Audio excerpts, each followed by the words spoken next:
Hey guys, welcome to this week's Hot or Not Thursday. I am so excited to finally share with you all the pros and cons of the newly launched, of the brand new L'Oreal Infallible Pro Glow. I can't talk today. I need to focus and not be so caffeinated. I actually am going to be hanging out with you guys tonight. By the way, the link, as usual on Thursdays, I always mention this. The link will be below in the description box. Come hang out with me at 9 p.m. Eastern, 6 p.m. Pacific. I always cuddle up with Puka and I see the live chat and I participate and we talk about who's wearing the best outfit and what shoes I think are cool. And then, somewhere within the show, I always pop up with my hot product of the week. So, I am doing my giant meetup tomorrow.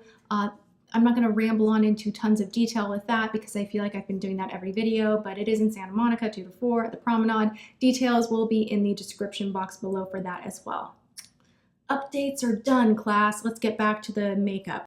This seems to be like a thing right now. Everybody wants a glow. I normally, for years and years and years, was like, I have oily skin, matte everything. I want to stay as far away from a glow as possible. And now, every freaking morning, I'm just like, do I have enough highlight? More highlight? Do I need some MAC Fix Plus for my highlight? Everything's full glow, dewy.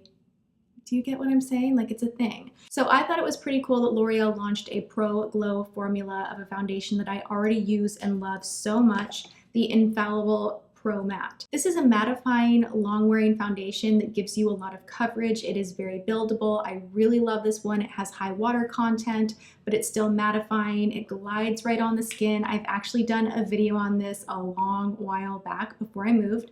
I will link that below. I saw the brand new display and I bought every color that was on that display. I just kind of grabbed them all and I thought that was all they made. I was looking at all 6 shades that I grabbed and I was like, there's not a lot of variety here. What's going on? This is kind of disappointing, but I did hop online and they do have 12 different shades that range from very porcelain fair to deep. So L'Oreal A+ on bringing out a ton of shades for everyone, a lot of different undertones, neutral, golden, cool.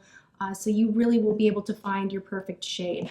Now, let's take a look at all of them swatched so you can just kind of see the consistency and what the different shades look like. Let's look at all 6 shades that I have in front of me right here so we can kind of gauge the different undertones and just so you guys can get a look at what I was able to grab. So the lightest shade that they have is shade 201 Classic Ivory. Then we have the shade 203 Nude Beige. From there we have the shade 204 Natural Buff, which is what I used when I tested this product out. We also have the shade 205 Natural Beige, the shade 206 Buff Beige, the shade 208 Sun Beige, which is interesting because I wear the shade Sun Beige in the Infallible, but it's shade 106. This one is called Sun Beige, but it's a lot darker. Just my observation. So those are the shades I was able to grab. Of course, we're missing one of the lighter shades, and then there are 5 more deeper tone shades that you can purchase online right now. But I'm sure once these make their way into the permanent spot within the L'Oreal collection, that they'll have everything available to grab in the stores. So I like the product. I really, really do. I want to just kind of throw it out there. I love this product. I can't wear it, but let me explain. Because you're probably like, wait, what? You love it, but you can't wear it? That makes no sense, Tati.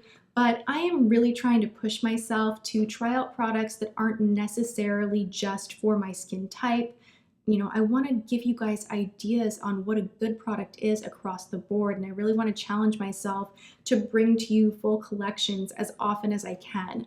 So with a product like this, I kind of knew going into it that I personally get shiny pretty easily. I have very finicky skin where it's combo to dry, but it does get shiny. So sometimes when I have a glow foundation, it can just be a hot, melty, just mess on my face, and this unfortunately didn't give me the length of wear time before going in that direction, so I haven't been reaching for this recently. I did wear it about 4 or 5 times. I gave it a good go because everyone was raving about this, and I think that it is excellent for dry skin. If you have a hard time getting a glow without highlight on your face, you are gonna love this product for so many reasons, and I'm gonna break them down.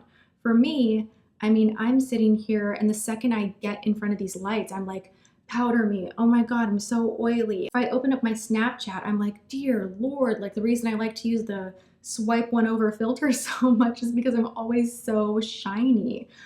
So that's an issue for me personally. I prefer the Pro Matte. And I want to say something really cool about the Pro Matte. If you have similar skin to what I am describing, it does not dry your skin out. It does not exaggerate things. It does not make you look parched, which sometimes the more mattifying foundations, powders can just like exaggerate dryness. They kind of just suck the life out of your face. And this one doesn't. So I still am like, I love this one. But if you tried this and you're like, whoa, way too matte, I'm already matte, I don't like that, then give the Infallible Pro Glow a shot. I will tell you why. Normally when you use a glowy, dewy foundation, it has a lot of moisturization in it, which typically makes it more like a tinted moisturizer, a serum, really light on the skin. You're not going to get a lot of coverage. Surprisingly, this is very, very high coverage for a glow foundation. My mind was blown. I'm like, are you kidding me? So much coverage. The finish looks beautiful. If my skin had only stayed the way that it was when I first, put my makeup on, I think I would be reaching for this a lot. But because only like an hour and a half in, I was looking in the mirror and I'm like, ooh, we're greasy. This is not good. That's why I can't wear this. But I would recommend this to my mom. I would recommend this to one of my girlfriends has very, very dry skin. Not like me where I'm like, wow, I don't know what my skin is. My skin's a mess. It's dry sometimes. It's oily. Like, my skin's just crazy. It's not down one avenue. It has multiple personalities. So, but if you have truly dry skin and you want a glow, long wearing, full coverage foundation, pick this up. It's $12.99, very, very affordable. And I gotta say, L'Oreal did awesome with this. I don't know that it's 24-hour wear. I'm just gonna say that claim on any bottle kind of makes me roll my eyes like, really? Really? Are you going to be wearing this for 24 hours anyway? Girl, you should be washing your face. That's just like standard #1 beauty tip in the book. So I would recommend wearing this for 24 hours, even if it did look perfect for 24 hours anyway. So, but I do think you're going to get a good 8 to 10 hours of decent wear out of it on both of these. So great job, L'Oreal. Good job to L'Oreal. Also, I want to point out this does have an SPF of 15, so be careful of that flash photography, but it is kind of nice that they have an SPF in there. It is not enough, especially for the time of year right now, guys. Make sure you are wearing an actual sunscreen underneath your makeup, but it is kind of a nice extra layer of coverage, so I can be on board with that. And you get a full ounce. I like the squeezy tube package. So all in all, there are more pros than there are cons to this new Pro foundation. All right, there you have it. I hope you guys enjoyed this rundown and taking a look at what I was able to immediately get my hands on. And I wanted to really put it to the test more than just once or twice so that I could sit down and give you this video with like my full detailed thoughts on this foundation. All right, I hope you're having a good one. I am so excited. If I'm gonna get to see you at the meetup tomorrow, leave me comments. I'm gonna read the comments. I'm getting so excited. I'm probably not gonna sleep. I don't do meetups that often. Like I can count on one hand like the number of meetups I've done ever. So I'm really just like, I'm just like so excited. Anyway, check the description box below for details on everything from watching Style Code Live tonight to the meetup. And I hope you're having a good one. I will see you guys in tomorrow's video. Mwah.